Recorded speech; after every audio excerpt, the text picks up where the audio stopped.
Karen, thank you for joining us today. How are Hi, you? Jason. I'm good. How are you? I am fantastic. This has probably been one of the more seamless invitations and acceptances to get on this Instagram Live that we've ever had. So Yay! whatever you're doing on the technology side over there, keep it up.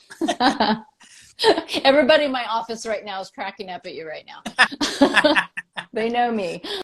So introduced you before I brought you on as the founder of SBR Sports, and I told the folks that they probably know you more through the product, specifically TriSlide, than the name SBR Sports at this time. But before we jump into those products and the other ones going forward, I want to touch base with you on being a female entrepreneur, but also, like, what was your inspiration to getting SBR Sports started? And then we'll talk about the female entrepreneurship component.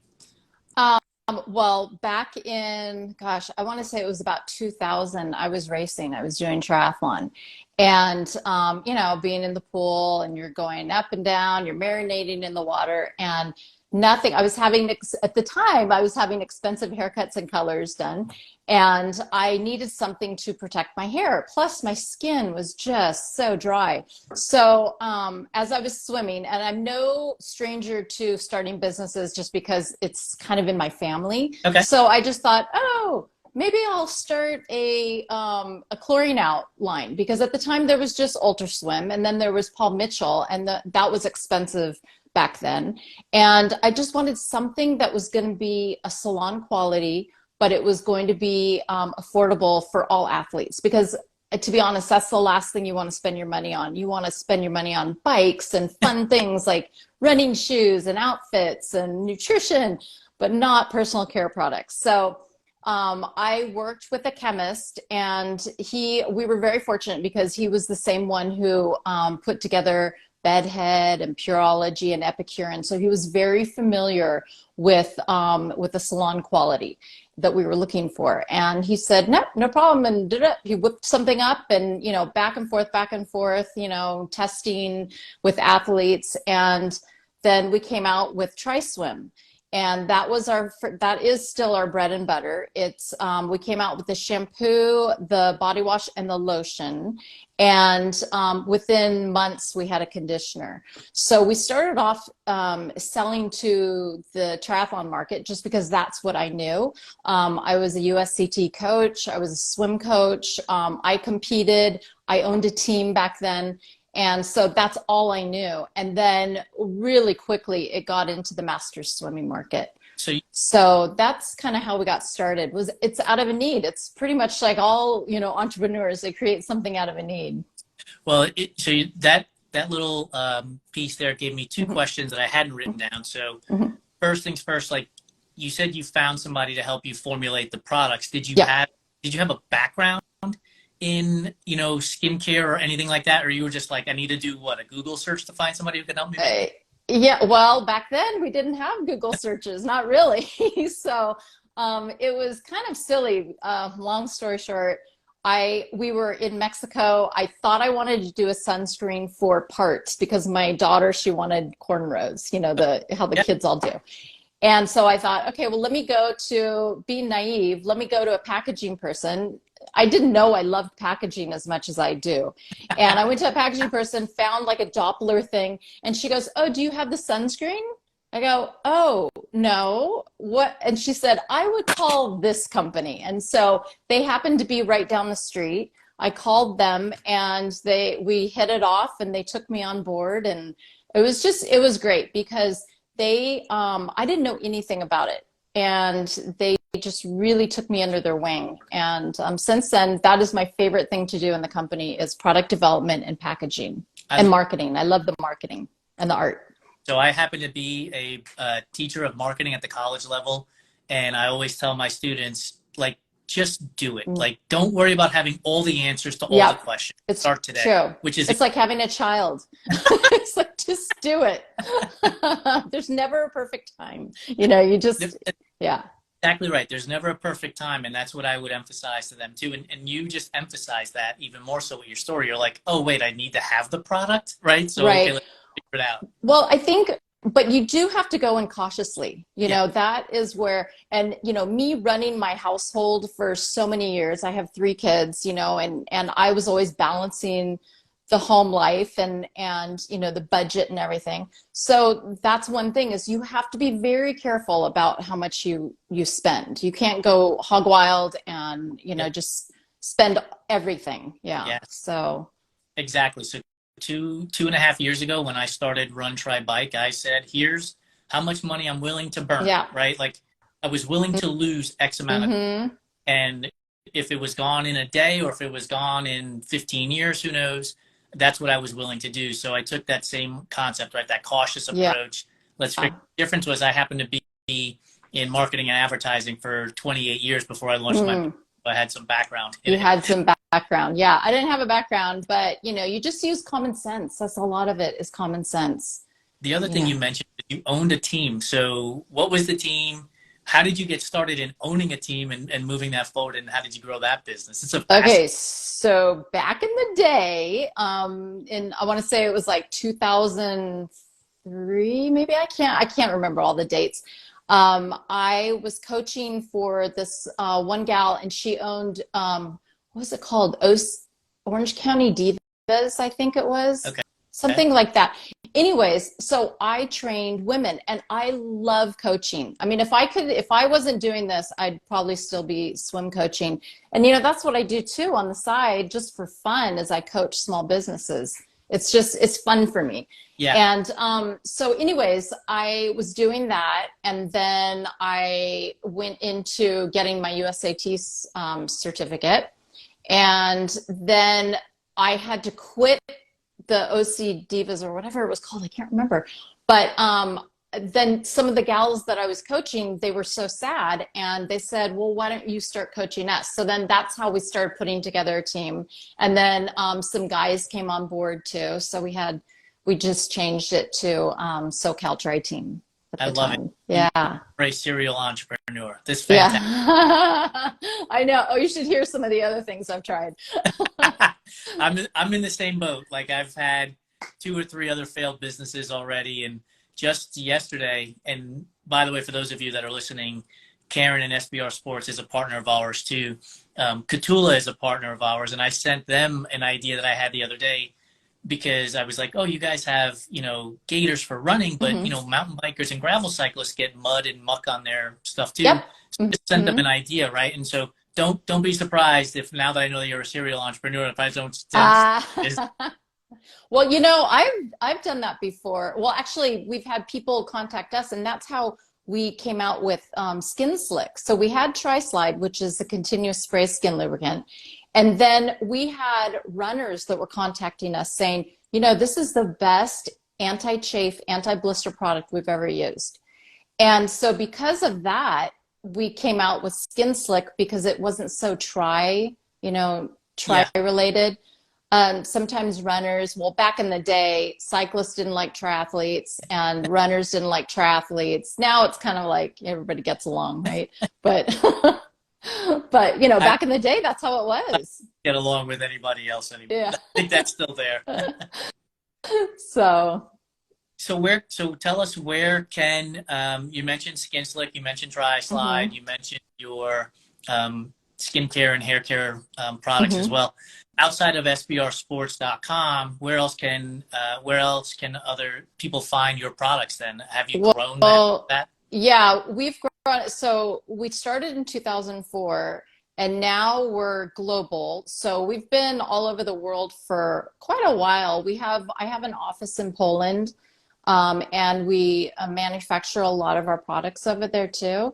And so because I have the office over there, they handle all of the European stores and distributors, and the Middle East.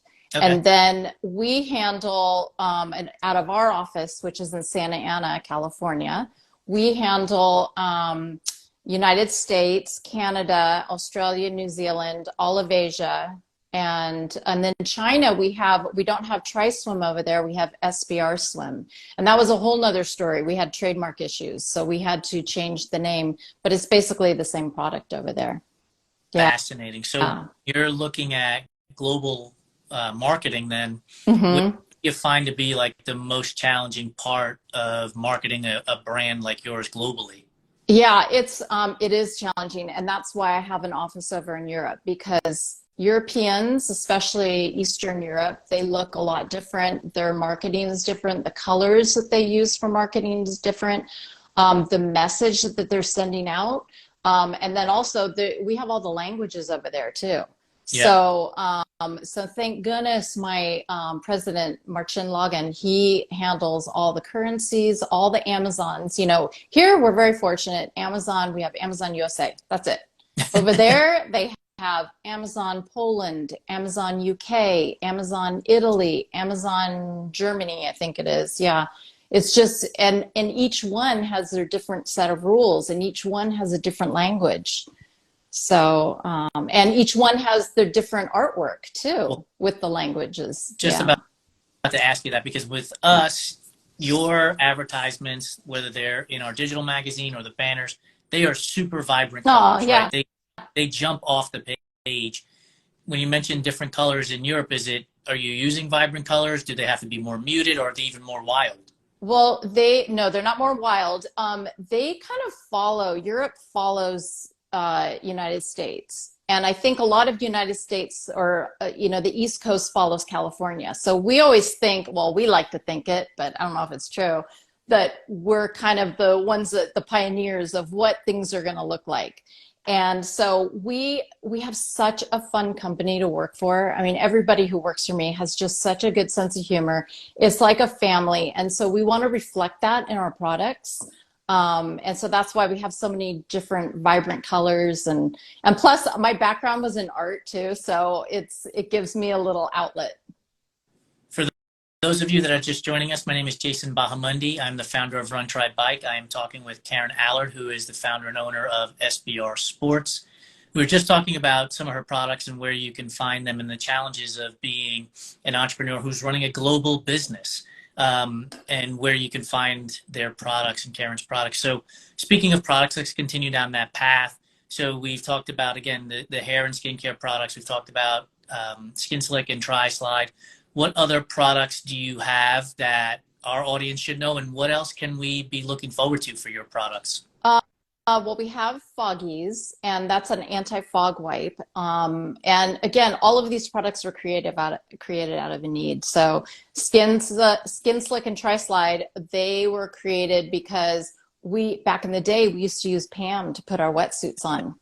But anything vegetable based or petroleum based is going to ruin your neoprene. And I didn't believe that until it happened to me. And so I thought, what do I like about Pam? Well, I came up with, a silicone. It's a special blended silicone that's in like an aerosol, that sprays on like Pam. So then we have Foggies, which is an anti-fog wipe. And I was doing an open water swim one time, and how you had the drops and you put the drops in. Well, you have to Yep. look for a clean cloth. I didn't have a clean cloth because everything was infested with sand. So then as I was swimming, I'm thinking, why hasn't anyone ever come out with an anti-fog infused on a little soft towelette? So that's what we have. And the nice thing about Foggies is you can get 6 applications out of one wipe. Oh, wow. So you may buy a box of 6, and you can get 36 swims out of one. And for a guy like me, that's probably a good 2 to 3 months worth of Yeah. swimming. I don't want to hear that. Yeah. So, but what I always say to people about the Foggies is that you wait till your anti-fog goes on your goggles, because you know how it always goes after, Yeah. 4 times. No matter what, it's going to go after 4 times, 4 or 5. And then you start using the Foggies. So it extends the life of your goggles. It also, one time I remember I was in line, I was at a tier sale, and this guy, he was standing back of me with his daughter, and he said, "Oh my gosh, you should try this product. It's called Foggies." And he didn't know who I was. And he said that it saved his daughter because she had, when they have the foam goggles? Yep. Well, sometimes that foam develops bacteria in the foam. And so they were using the Foggies to not only defog her lens and clean it, but they were cleaning the foam as well. And it acted as an antibacterial. And her rash went away. Amazing. Yeah. Yeah. So then let's see what else. We have, Oh, we have our brush that we just came out with. Breaking Yeah. news. And breaking news, it just came out and we launched it at the United States Masters Swim meet, which was here in Irvine. And oh my gosh, people were going crazy. Everybody was saying it's the best swimmer's brush they've ever used. So that one's called Da Brush. I'd Da love to say Brush. customer, but it's sell. Yeah, it wouldn't work here. However, my dad, who has no hair, I said, Dad, do you want a brush?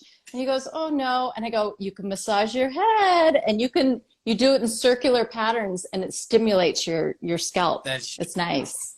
Yeah, it's nice. So we have that. We also have TRISWIM Kids, which is basically it's just our regular shampoo, conditioner, body wash, lotion, but in kids packaging. But for 2 years, we've been in formulation for our TRISWIM Kids Swim Suds line, and that is the only natural, tear-free, chlorine-out, two-in-one product. It's a shampoo body wash on the market in the world. So for those parents who are a little concerned about chemicals, and this one is the product you're going to want to use to take the chlorine off of your kid's skin and hair. So you mentioned a lot of the products that you have are born out of necessity, right? Mm-hmm. Everybody needs it. So is the brush the same way? And then how long does it take for you to hear somebody say, or somebody reach out to you and say, hey, do you have something like X, that you start to really dive into the lab and say, can we develop this for our business? Well, because we are all super creative people, we get excited when people call in and say, hey, what about this? What about that? Now, some of them, it doesn't work. Some of them we're like, no, that's not gonna happen. But other ones, we think, oh, that could be something. Like, for instance, Andrew, one of my guys, he was at the USMS meet and he had several people coming up saying, do you have a detangler? Do you have, a conditioner? Or what is it called? Well, leave-in conditioner. Yeah. So I think we're going to start, working on that. We're working on some other things that I don't want to say right now, but there is one very exciting thing that's going to launch, and that's called Dermasport. So Dermasport, we used to have it. It was developed for swimmers to take to take the chlorine off of your facial skin. And, which we're experts in that, but this does it gently. And so it's an anti-aging, it removes the chlorine. It helps with acne because a lot of swimmers will get acne from the chlorine. If they don't take it off their skin, their pores overcompensate and create more oils, which then clogs the pores. So anyways, this helps with it. But for 4 years, we've been, pretty much testing out the original. And now we've sent it back to the chemist and with changes, and we reformulate it. We're rebranding it. We've worked with a dermatologist, and he's been a lifelong swimmer. So he's been consulting us. We've got some Olympians on board, and we're very excited about this product that's coming out. So very excited. It sounds super exciting. Are there applications for people who aren't swimmers that could use something like this product? Yeah, that's a good question. So, well, first of all, it has the cleanser, the moisturizer, the eye cream, and why am I forgetting something? Oh, the sunscreen. The sunscreen is going to be amazing. It's like, we've been testing it out, and it just feels so amazing on your skin. But sorry, what did you ask me? So I was asking the application for people like myself who's sort of at a triathlon and more into ultra running. Okay, so we developed this for people who have dry skin, and like my skin's normal to oily, but it works great. But with chlorine is in all tap water, so you don't realize how much damage chlorine is doing to your hair and your skin until you take it off. And that's kind of the same with our foggies. You don't realize how dirty your goggles are from licking it, to try and then you use it and you're like, oh my God, I can see the bottom of the pool. But with this Dermasport, I'm telling you, be on the lookout for this. We've got it in pump containers. The packaging is beautiful. But yeah, that one's going to be amazing. Is the packaging you're doing? No, I can't take credit on this one. This is the first time that that we've sent it out to, you know, an outside agency. And because we did have to compete, that's where I was very naive when I came out with Dermasport in the very beginning, because I felt like we had such a following for TRISWIM that it would Right. be a natural progression. People would buy the Dermasport, but there is so much competition with facial skincare. So Interesting. that's why, yeah, that's why we kind of pulled it away. We partnered with another major swim company. I don't want to say who they are. Not sure if I can, but no, it's just it's a very exciting product, and it's going to change your skin. So when you say you partnered with another company, is it going to be a co-branded product that goes out then? It's going to be on its own, but we've partnered together, and we're I, leveraging a lot of our client base. yep. Um, but the Olympians that we've been working with are very excited, and they're backing it up. Awesome. So, And I yeah. want to touch base on the athletes that you work with because I know you also have ambassadors. But Yeah, we have 90. We have 90 ambassadors here in the United States, and then we have 15 over in Europe. amazing. Yeah. Before we on the ambassadors and how you go about selecting them and bringing them into the family. So, you know, you're a female who is running a business that you started that you admitted didn't know much about, if anything at all. hmm You were a competitive triathlete. Like, what are some of the challenges you faced as a female in business that you were able to overcome because of your competitive triathlete side and running a team as well that I found out earlier? hmm How does that translate to running the company that you run? Um, you know, I guess because I was competitive in triathlon, it taught me to be competitive in business. And somewhat, you know, we have plugged along and kept our head down since 2004. And there's so many different products that come out that are similar, you know, different brands that Yep. try and compete in our space. And, you know, of course, we're human, we get freaked out, but we just say, just stay in our lane, keep your head down, and do Yep. what you do best. And that's what you're doing in triathlon too. It's like you can't be affected by all the noise that's out there. You know, you may be a triathlete and you may have an older bike, and you're next to somebody that has this fantastic, you know, $12,000 bike with, you know, deep dish wheels and all that, and you're like, oh my god, and they're in your same age group and you're freaking out. But then maybe they might come in last, you don't know, maybe they have all the bells and whistles. So, you know, we just keep plugging along. I never think that whenever someone is competing against us, I actually think it's a good thing for us. It's healthy Yep.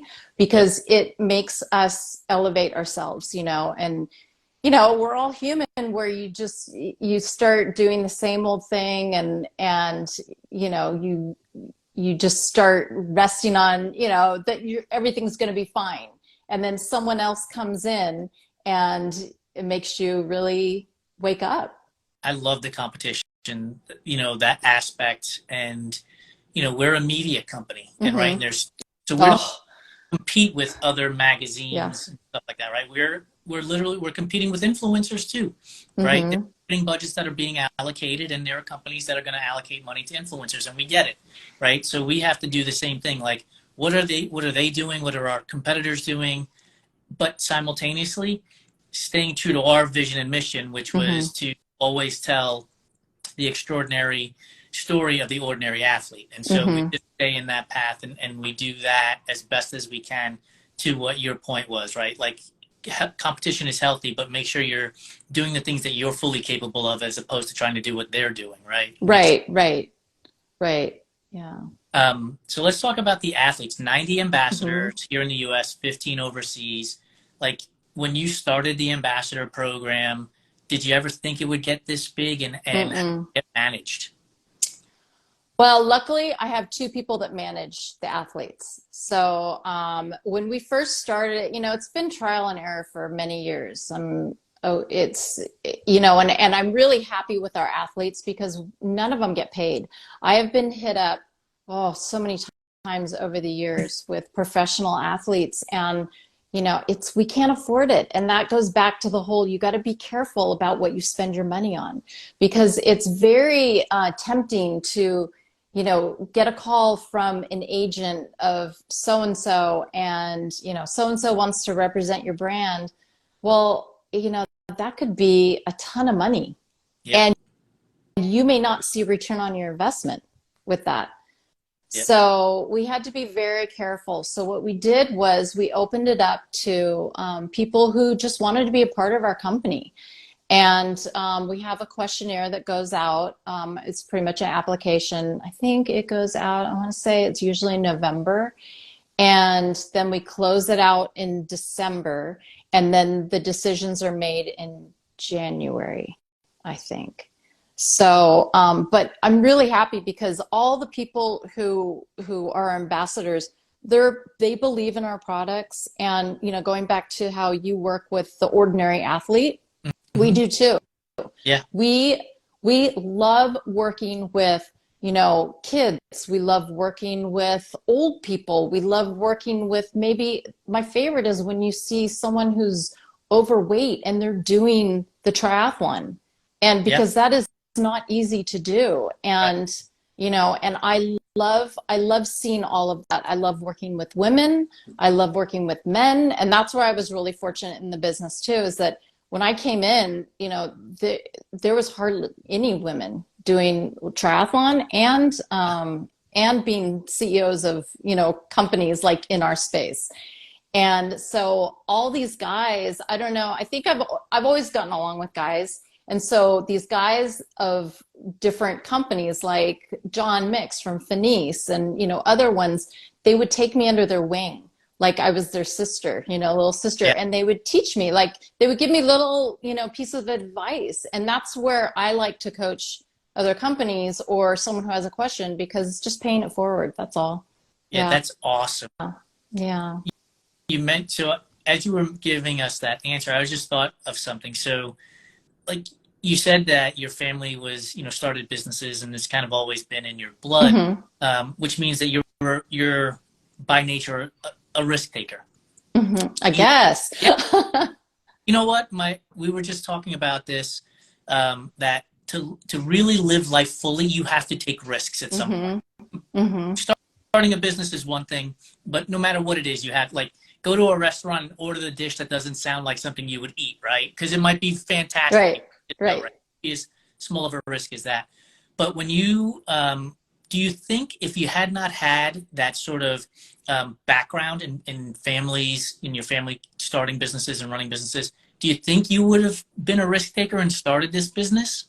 Honestly, I don't know. I don't know. I have no idea. It's like people always say, knowing what you know now, would you do it again? Or how do they word it? I always say either I'm really dumb or or really determined.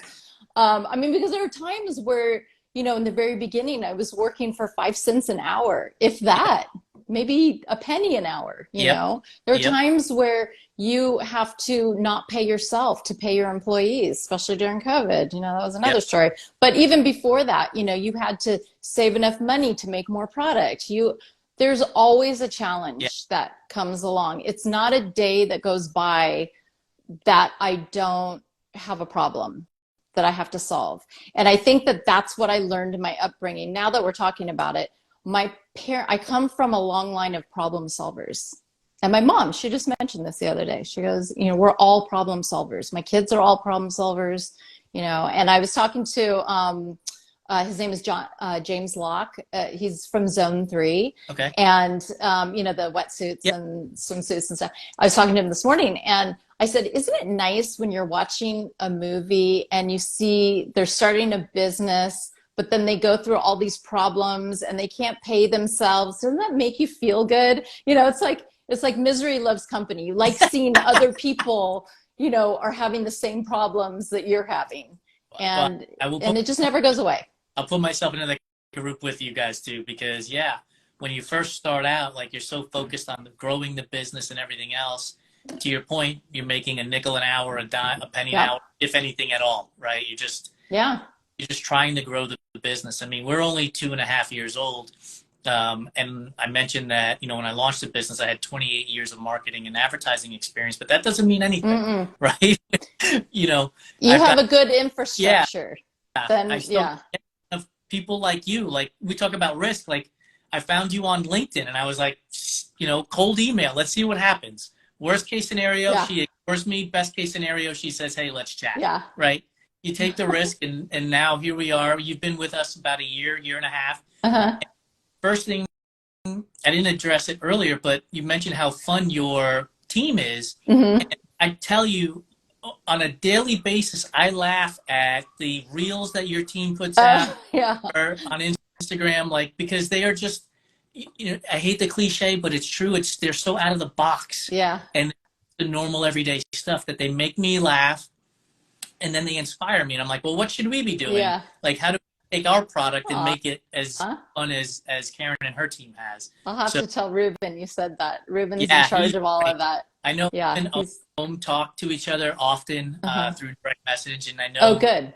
that Ruben had put us in touch with, I believe her name is Maria Castro, and we did a little story on her on our website, Hmm. and we also share a commonality in that Adine O'Neill, who is on Yep. your ambassador Yep. team, and she writes for us a lot and is one of our biggest supporters, and we love Adina here at Run Try Bike, and so we get to see that crossover and stuff Right. like that. It's fantastic. Um, we're getting a little late into the show, so I want to make sure I get a couple of these questions in before I forget. Um, one of the things that we had talked about in the green room was charities and the causes that you support. And I'd love for you to expand on that because you are in business. And like I tell my students, we're in business to make money. But, Hmm. if you're able to help charities and causes and do good in the world, you should do that too, is what I tell them. And so help us know, who is it that you're supporting and causes and who could we be looking at so that we as individuals can help them too. Well, there was one that we supported, and it was when the war started in the Ukraine. And it's interesting because you don't realize that people in other parts of the world swim. And when the war happened, because we have the office in Poland, and a lot of those kids who were being displaced, from the war, they were being placed by our office was finding homes with other swim coaches in Poland for them to go stay. And so our office wanted to make sure that they weren't going to be disrupted in their daily life or try to be, try and keep as much normalcy as possible. And so they found some swim coaches and swim families that were willing to bring them in and feed them. And then we provided new equipment for them. Fenice joined us in doing that. We sent money over there and helped with feeding them because, all of a sudden you're going from a family of 4 to maybe a family of 8. Right. That it's a lot. So that we've kind of backed off of that lately. And so right now we're working on Save Our Beach, which that's more of a local one, but beaches, oceans are very near and dear to us. And we went down and we were helping with this organization last year, and we're continuing it. In fact, we're doing it with them again on Saturday as well. So if anybody is in Southern California, near Seal Beach, we're going to be there on May 20th from 9 to 11, and we're just going to be cleaning up the jetty. You wouldn't believe how much trash is there. And you can check out our website or our Instagram later, because I think Ruben's going to be posting some pictures like he did last year of us cleaning up. But, everything flows down the jetty in Southern California, the homeless trash, and it gets buried in the rocks, and it's horrible. And so it's very important for us to keep our beaches very clean, for the wildlife and for people to enjoy too. We'll put that in the here as well. Okay, thanks. So that you guys can see it. That's great. My last question for you before we get into the rapid fire is, I've been eyeing the Denny Crum 2-mile swim. Do you know of that event? It takes place. I don't. Where does it take place? In Hermosa Beach. Oh, okay. No, I don't know about that. you start at Hermosa Beach, you swim out beyond the pier, Uh-huh. then you swim to Manhattan Beach and go around the pier there, and you finish, and it's a 2 mile swim. Oh, it's a 2 mile Yeah. swim. So I've been So, eyeing that to get some tips from you if you hadn't heard about it. well, no, I haven't heard that. I used to swim we called it the peer to peer. It was Balboa to Newport. Okay. And I remember one time we were standing on the beach and there was a helicopter that was going up and down because there was a shark sighting. and, and My question the was about race, sharks. well, yeah, and the race director, he said, okay, so you can back out if you want, but if you don't want to, just swim fast. so, so we did. That was the worst swim of my life. Oh my gosh. I felt like I swam all the way. I wasn't sighting right that day. And I felt like I went all the way to Catalina and back. But yeah, that was a difficult one. Have you ever raced Alcatraz? The Escape from Alcatraz? Okay, no, I have not done that one because my kids, when they were really young, they saw the cartoon ad for it and there was a shark coming up. So there was a swimmer swimming on the top and Alcatraz is in the back and a shark is coming up. And so from that point, my kids told me I could never do it. Now they're in their 30s, so I'm sure I could get away with it, but that's a grueling race. We've done the expo many times and it looks really hard. Yeah, so like It's the I've current. yeah, when I was racing more often triathlon than I do today, Mhm. I was asked often, "Are you going to do Escape from Alcatraz?" And I'm like, "Think about this for a moment. It's Get shoved off a boat. yeah, it's hundreds of people that Yeah. look like seals swimming in shark-infested waters. Like, no, I'm not doing No. that. Are Do you it." crazy? No, that one just didn't appeal to me. Just because part of my life, I grew up in the Bay Area Okay. and I know the Bay and I know how choppy that water gets. Yeah. And Yeah. no, And plus, and cold, yeah, super cold. plus the Yeah, water's freezing. very cold. This I raced at the Indian Wells 70.3 as part of Oh a yeah. relay. Mm-hmm. I did the bike Mm-hmm. portion, but I had been swimming in the lake in Arizona through December, and it was as cold as 52 degrees in the water. And I was Yep. like this is so cold. Like, Yeah. why people swim in this purposefully? Yeah. Like, Yeah, they had to. One time I was supposed to race in it, and it was the only time that they got snow right outside of Palm Springs. And so I remember the race director, he called it, he said, no, because people are going to get hypothermia. It was raining and it was, and he made a good decision. Plus, back then, the potholes were unbelievable on that road. it's that road. It's still not that much better, honestly. Oh, Like, pretty. yeah. Well, there's an idea for you in terms of product, right? So, people, when they swim in cold water, put Vaseline on their face to keep it. Yeah. So that might be a product for you in the future. Maybe a heating Vaseline. There you go. See? Just put all over your body. For all you soon-to-be entrepreneurs, this is how it gets started. One person idea out, next It thing is. you know. Oh, you should hear some of the stuff that goes on in our office, like some of the crazy ideas we come up with. You'll have to invite me in one day so I could just listen, You, and because I think it would be fascinating to hear. you would be laughing hysterically. That's for sure. Karen, thank you so much for your time. You're We're going to welcome. do rapid fire Okay. questions because I don't want to go all day. So our rapid fire questions tend to focus mostly on food since, we're endurance athletes and we're always either eating for energy or recovering with food in some form or fashion. But we like to touch on the touchy topics of food. So pineapple on pizza. I know you're in No. California. Oh, Yes. no. Yes. Perfect. I'm a New York City kid. Like, the only thing that belongs on pizza is sauce and cheese. Pepperoni and cheese. That's it. No. In fact, my husband and I, we just had this conversation the other day. He loves it. And I'm like, at no part should hot fruit be on a pizza with tomato sauce. Ever. I always tell people, like, why do you want more acid on your acid? Like, pineapple and so are tomatoes. Like, it doesn't make sense. True. It's so true. I love it. So here's the next one. Candy corn. Is that a real candy or is it just earwax coated in sugar? It is not a real candy. I think it gets stuck in your gut, and it could be earwax mixed with sugar, with pretty food coloring. That's right. Are you a fan of Peeps? You know, the Easter candy that comes You out? know what? I used to love Peeps. And then as an adult, giving him, when the Easter bunny. Yeah. Anyways, I don't think they taste as good as when I was little. And it's the same with Twinkies. I had a Twinkie for the first time in like 30 years and it does not taste as good. Yes, So I don't know if it's just our taste buds that no. changed. I Oh, don't they know. changed the filling. So when we were kids, the filling was like sugary gritty, like you could actually taste the sugar. Yes, And now, that's what it was.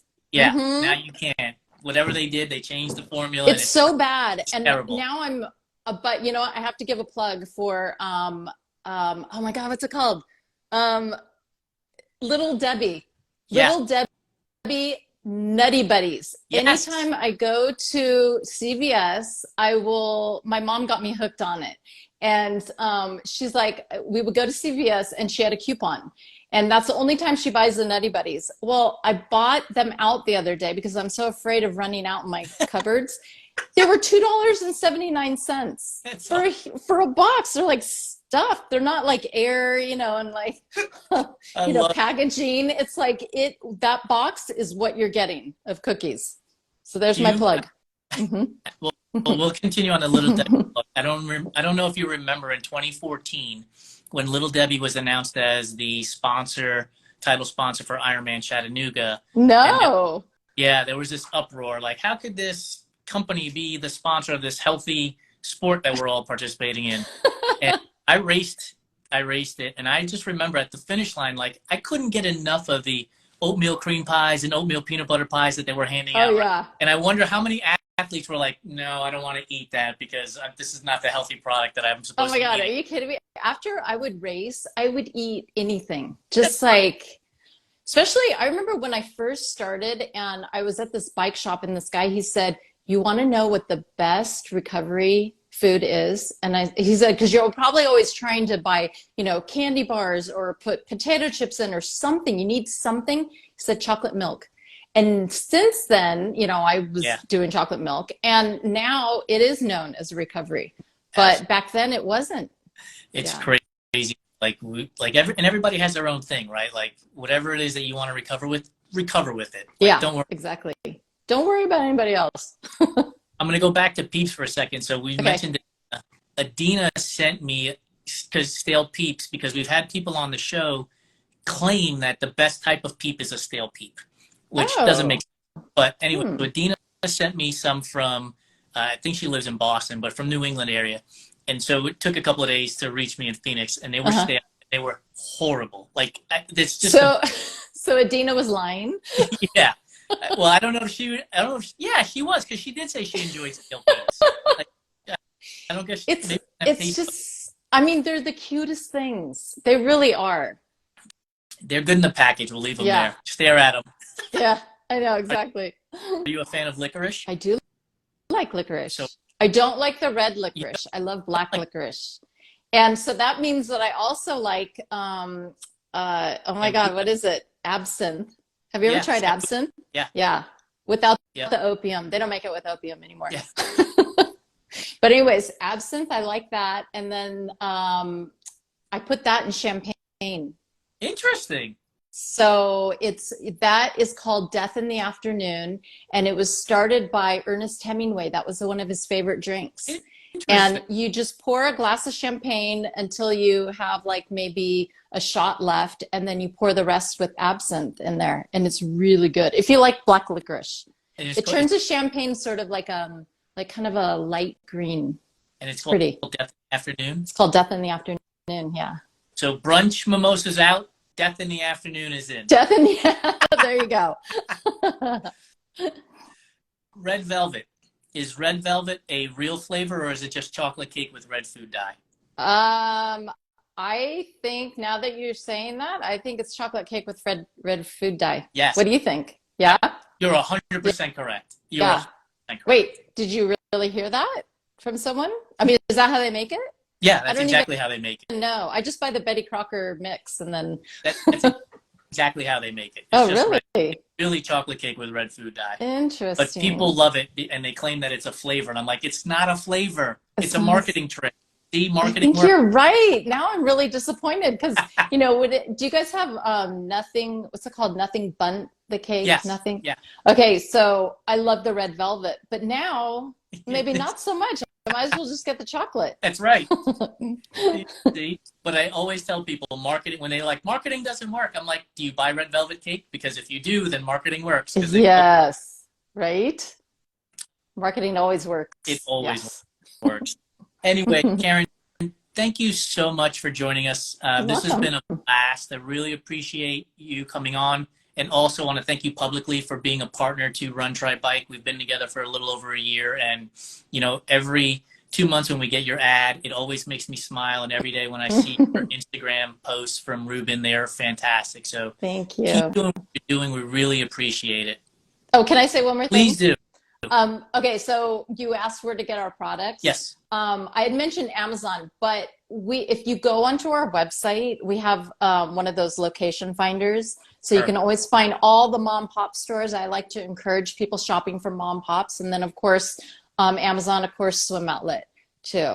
Awesome. So, yeah, but we really want to support those small businesses. So I may have to hit you up later on because I do teach intro to marketing, Hmm. and you just talked about basically where to buy it, which is the place.